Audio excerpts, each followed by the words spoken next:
of any U.S. fighter aircraft or bombers destroyed, anything along those lines. Indeed, there is a confidence. There is at this point here at the Pentagon all the indications that this United States assault is moving just as it has been planned now for many, many weeks. Back to you, David. Charles Jaco is standing by for us in Tehran. We remember when we last saw him, he was hastily grabbing a gas mask and getting out of there. Charles, you're back. I'm glad to see that. Please update us. Do we have Charles Jaco? Go ahead. We're now told it was a national air raid alarm. A national air raid alarm that did not affect the situation here right now. Apparently what happened was the air raid alarms went off.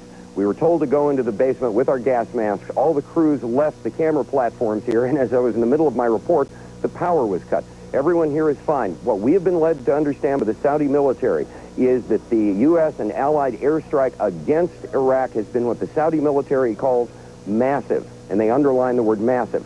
They say there has been no indication of any sort of Iraqi retaliation so far, that no missiles and no planes have been sighted coming from Iraq towards Saudi Arabia or indeed any place else. They emphasize that this could change and that we are to stand by. I have here the remainder of the pool report on the launching of the strike that basically fills us in a little bit that the first wave of F-15s took off about 3 hours and 10 minutes ago. Right now, near this airbase where we are, everything is fine, but again, the Saudi military sources say there is no evidence of any Iraqi retaliatory strike against Saudi Arabia or against Israel. That could change. They describe the U.S. assault on the U.S. and allied assault on Iraq as massive, using mammoth amounts of air power, but as far as they're able to ascertain, no B-52 bombers were in use. That's according to the Saudi military. We here are all fine. The entire CNN crew is fine. All the journalists here are fine. But again, it was a false alarm by Saudi National Civil Defense.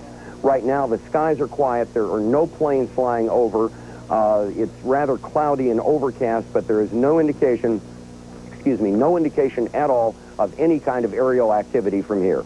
Charles Jaco, CNN, reporting live from Saudi Arabia.